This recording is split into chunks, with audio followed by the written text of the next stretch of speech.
आज के इस इंस्टाग्राम लाइव में आप सबका स्वागत है। आज से हम हर रोज हफ्ते के 5 दिन हनुमान चालीसा की चौपाइयों को उसका अर्थ समझने की कोशिश करेंगे। जितना भी अर्थ मुझे पता है मैं आपको समझाने की कोशिश करूंगी। जब आप ये हनुमान चालीसा अर्थ के सहित समझ के बोलना चालू करेंगे तो वो और भी गहराई से आप बोलोगे और उसका फल आपको मिलेगा।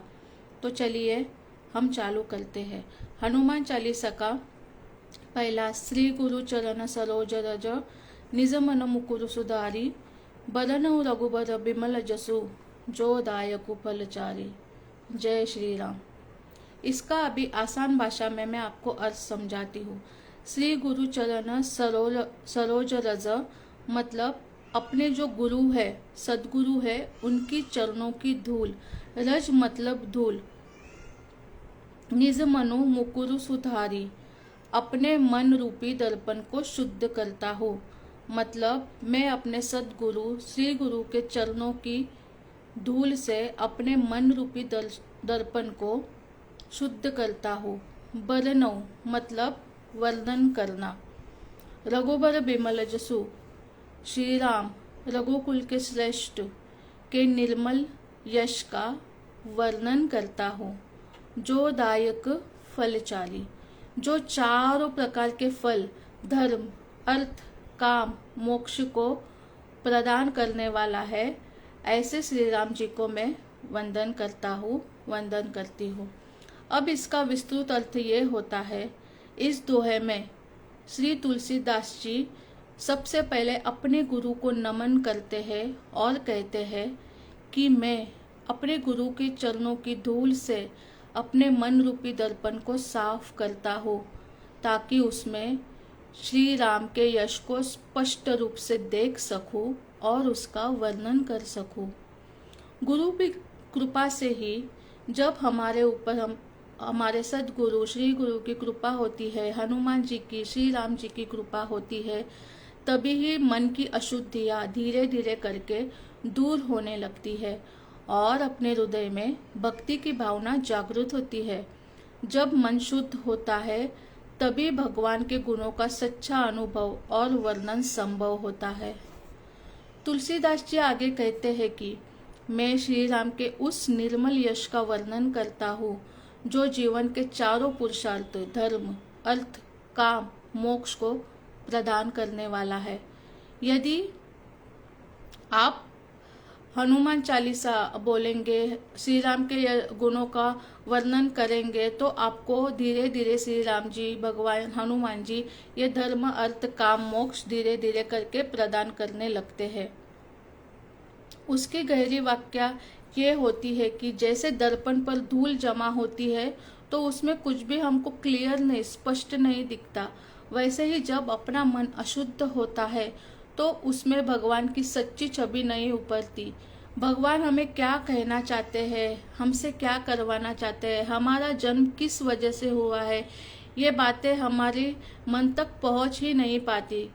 गुरु की कृपा इस धूल को, हमारे मन पर जो धूल है वो गुरु की कृपा धीरे धीरे साफ करती है और अपने मन रूपी दर्पण को शुद्ध करती है।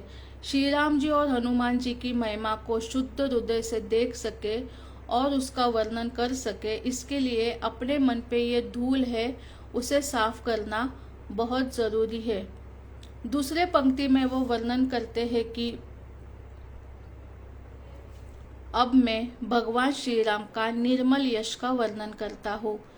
इनका यश सिर्फ सुनने और गाने के लिए नहीं है, बल्कि यह मनुष्य के जीवन के चारों परम लक्ष्य धर्म मतलब अपने कर्तव्य और नैतिकता, अर्थ संपत्ति और साधन, काम इच्छाओं की पूर्ति और सुख, मोक्ष आत्मिक मुक्ति प्रदान करने वाला है, भगवान के पास लेके जाने वाला है।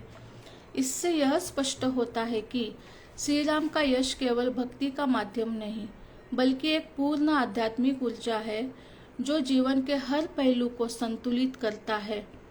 हनुमान चालीसा का यह पहला दोहा एक सुंदर प्रस्तावना है जिसमें तुलसीदास जी अपने गुरु को नमन करके मन को शुद्ध करते हैं और फिर प्रभु श्री राम की महिमा का गुणगान करते हैं।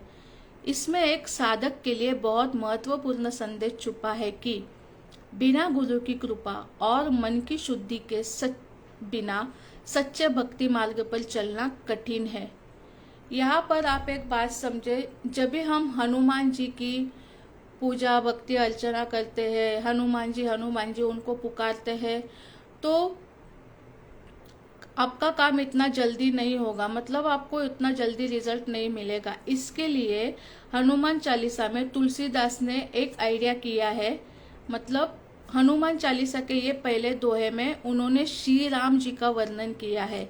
तो जब है तो ये हनुमान चालीसा हनुमान जी की स्तुति ही, मतलब आप हनुमान चालीसा के 40 दोहे देखेंगे तो उसमें पूरा हनुमान जी का वर्णन है, लेकिन जब हम स्टार्टिंग करते हैं तो उसमें श्री राम जी का वर्णन आता है। और जब हम हनुमान चालीसा बोलते हैं तो हनुमान जी को यही लगता है कि चलो अभी श्री राम जी की, मेरे भगवान की स्तुति करना चालू हुई है, और वो पूरे ध्यान से बहुत प्रेम से उसे सुनते हैं और उसका फल हमें जल्दी मिलता है। इसके लिए तुलसीदास जी ने पहले ही पंक्ति में श्री राम जी की महिमा का वर्णन किया है।